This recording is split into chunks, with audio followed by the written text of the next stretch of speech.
السلام عليكم حبايبنا طلبة وطالبات المرحلة الثانوية. إن شاء الله النهاردة أنا هتكلم عن مقارنة ما بين الادجكتيفز الصفات والادفيربس والأحوال، ودي بتوصف إيه ودي بتوصف إيه، وإمتى أحول الصفة إلى حال. الأول هتكلم عن الادجكتيفز الصفات. طب أنت يا صفة بتصفي إيه جوه الجملة؟ قلت لي أنا بصف حاجة من اتنين، يا إما بصف nouns أسماء أو pronouns أو ضمائر. إزاي يا مستر؟ بص كده المثل لما أقول لك علي is clever، علي شاطر أو ماهر، الجملة دي أو كلمة clever بتصف مين؟ قال لك بتصف علي، وعلي ده عبارة عن noun، يبقى أنت موقعك إيه يا كلمة clever؟ قالت لي أنا adjective لأن بوصف noun. مثلا I answered a question، أنا جاوبت على سؤال. But I found it difficult، بس أنا لقيته صعب. في الجملة الثانية بعد but أنت يا كلمة difficult بتوصفي مين؟ قالت لي أنا بوصف it اللي هي طبعا عايدة على السؤال. يبقى طالما بتصف pronoun يبقى أنت موقعك إيه يا difficult؟ قالت لي أنا موقعي adjective صفة. دي أول معلومة صغنونة كده على الادجكتيفز. طب أنت يا adverb بقى يا حال بتصف إيه؟ قال لا بصف بقى 3 حاجات. بصف يا إما verb فعل، بصف adjective صفة، وكمان بصف الادفيرب الحال. ازاي ده بقى يا عم؟ أول معلومة هي بتصف الفيرب وتأتي بعده. ازاي مثلا؟ مازن ran fast، مازن بيجري بسرعة. طب تعالى بقى على كلمة بسرعة دي، هي بتوصف مين؟ أقول لك الواد مازن واد بسرعة؟ أكيد لأ. أمال بتصف مين؟ بتوصف حالته في الجري.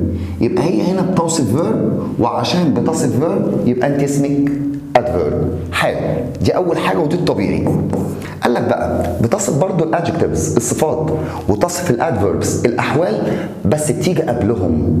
وهقول لك معلومة صغنونة كده تعرفها تريحك جدا وأنت بتيجي تحل الجملة وتيجي في الترجمة. لو لقيت نفسك بتقول بق حرف الب ده، يبقى أنت لازم بتختار حال. يعني علي بيجري بسرعة، قلت بق يبقى أنت موقعك أدفيرب. علي بيذاكر بجد، طالما قلت بق يبقى أنت موقعك حال. تعالى بس كده إزاي يا مستر بتصف الأدجكتيف؟ لما أقول لك مازن ran very fast، مازن is very fast. تعالى بقى نمسك كلمة fast في الجملتين دول. مازن ran very fast، مازن جري سريع جدا ولا بسرعة؟ مازن جري بسرعة جدا. أنا قلت بقى بس تعالى برضو بالراحة. نمسك بقى كلمة fast، أنت بتوصفي مازن، أقول مازن واد بسرعة؟ لا، دي بتوصف الجري. يبقى أنت موقعك إيه أصلا يا كلمة fast؟ قالت لي أنا أدفيرب.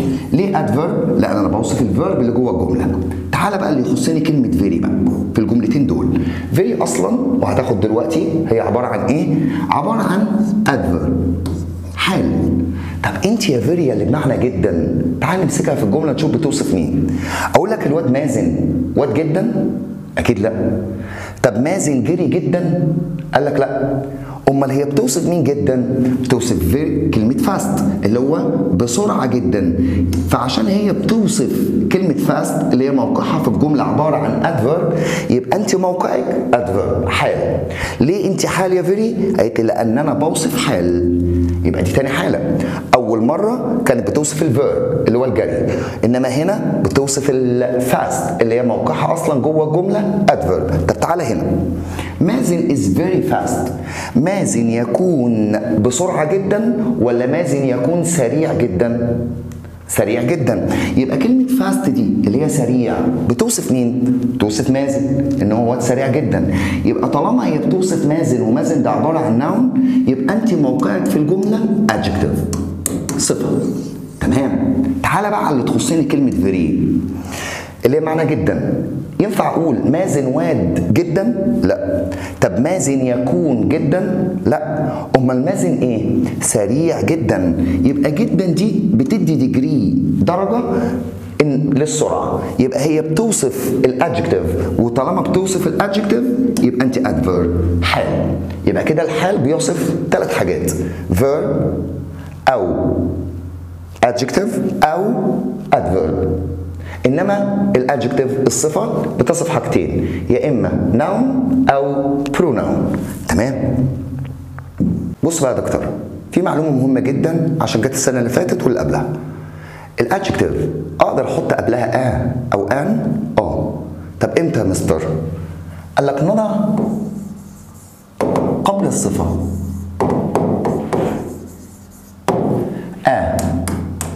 او ان، بس بشرط ان بعدها لازم يبقى في ناون، اسم. حلو قوي. يعني يا مستر لو في اي اسم بعد الادجكتيف الصفه لازم احط قبل الصفه او ان؟ قال لك لا يا باشا، لازم الاسم ده يبقى شرطين، لازم يبقى countable يعد، ولازم يبقى singular مفرد.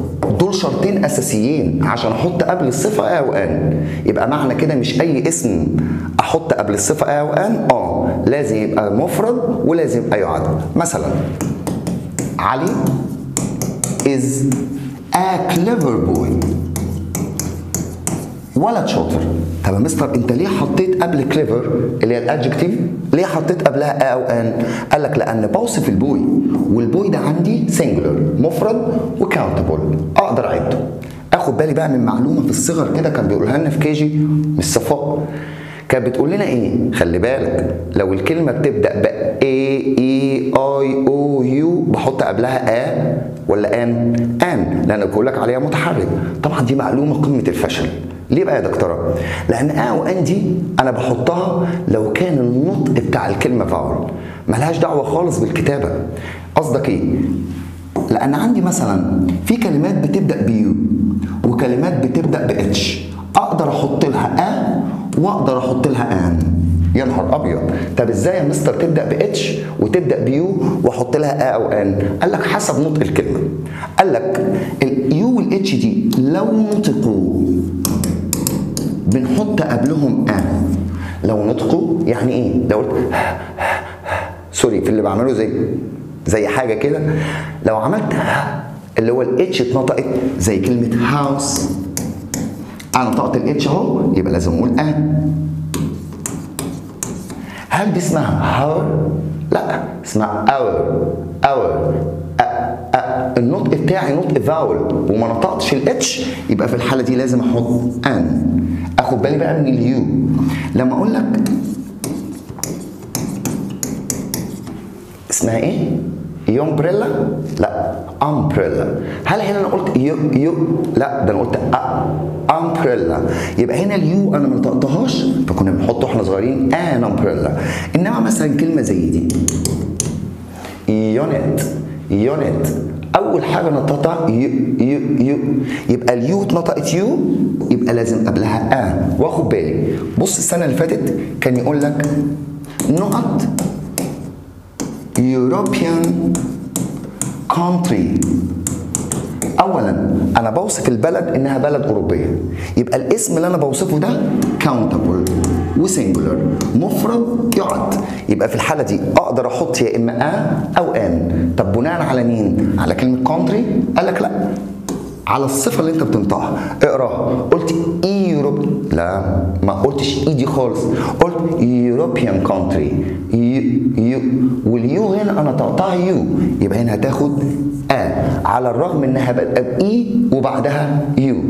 فاهميني؟ عشان دي مهمه جدا. مثلا السنه اللي فاتت English literature الادب الانجليزي. قال لك بقى كل الاسماء المعنويه، الادب، الحب، الديمقراطيه، الحاجات دي كلها uncountable، وطالما الاسم ده uncountable يبقى هنا ولا احط ولا ان. ودي جمله السنه اللي فاتت كان حاطط له ان no article، فعشان كده الطالب اللي كان بيفهم اختار no article. طب بص دي clever boys، احط لها بقى ولا ان؟ ممتاز. نو ارتكل. ليه يا مستر؟ لان انا هنا بوصف البويز، والبويز دول بلورال جمع، وطالما اسم جمع يبقى ولا احط ولا ولا ان. useful news، اخبار مفيده. طب نيوز مش جمع، لا، نيوز ده uncountable noun، مفرد بس uncountable، لا يعد. طب ما انت قلت لنا مفرد بحط وان، لا احنا قلنا شرطين، لازم يبقى مفرد ولازم يبقى countable، يبقى هنا برضو no article. اخد بالي من المعلومه دي جدا عشان جابها السنه اللي فاتت. ماشي. في برضو بعض الصفات يا دكتوره اقدر ان انا اخليها plural جمع. ازاي؟ قال لك نضع قبل بعض الصفات ذا، ليه؟ لتحويلها إلى جمع. زي إيه؟ زي كلمة rich غني، زي كلمة poor فقير، زي كلمة disabled معاق، زي كلمة brave شجاع. مالهم؟ لما احط قبلهم ذا يبقى انا كده حولتهم الى plural جمع. the rich الاغنياء، the poor الفقراء، the disabled المعاقين، the brave الشجعان. يعني ممكن ان الصفات اقدر اجمعها من غير اي ناونز وراها. قال لك اجمعها ان انا احط قبلها ذا. يبقى كده بالراحه الحته اللي انا قلتها اهمهم الادجكتيف بتصف ايه يا مستر؟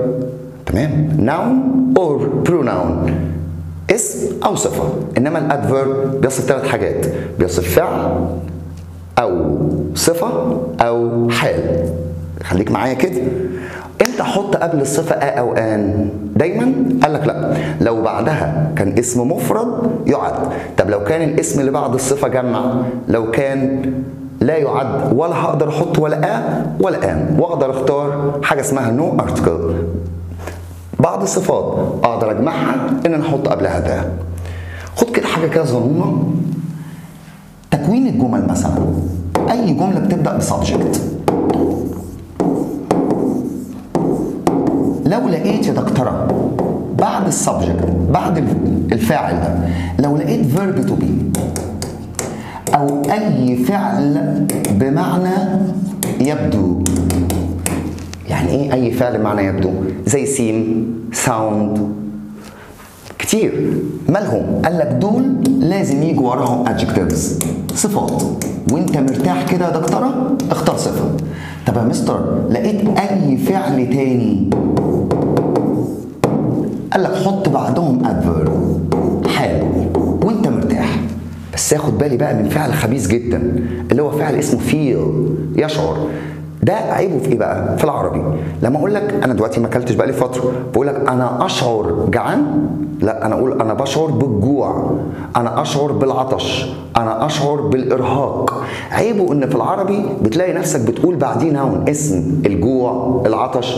انما عندنا feel ده من الصفات اللي من الافعال لازم يجي وراها adjectives صفات، لازم يجي وراها صفه. بتقول I feel happy، I feel thirsty، يبقى لازم وراها adjective. تمام. طب بص بقى التكوينات دي، لقيت فعل وجاب لي الراجل النقط اللي انا هختارها وجاب لي وراها adjective صفه. طب لو جاب لي فعل وجاب لي نقط وبعدها adverb حال، طب ما احنا متفقين ان طالما عندي adjective صفه، الصفه عشان اوصفها بحط قبلها adjective صفه ولا adverb حال؟ حال. يبقى انا في الحاله دي لازم اختار حال.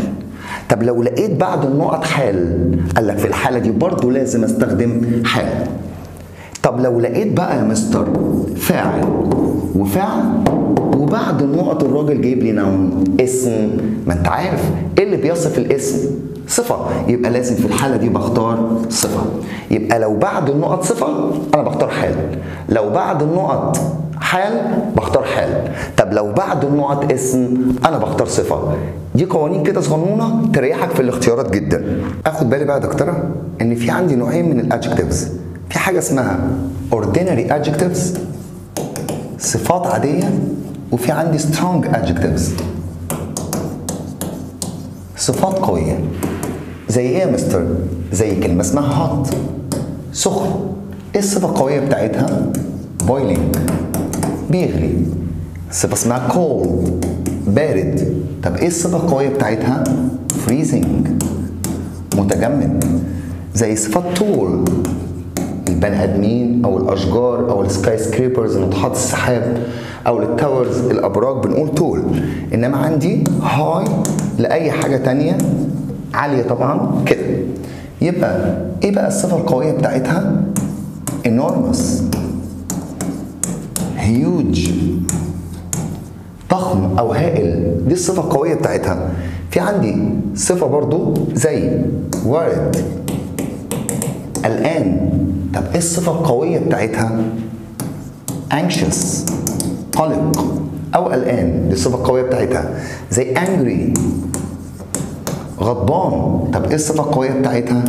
furious دي بقى أشد غضبا. يبقى دي صفات عادية وصفات قوية.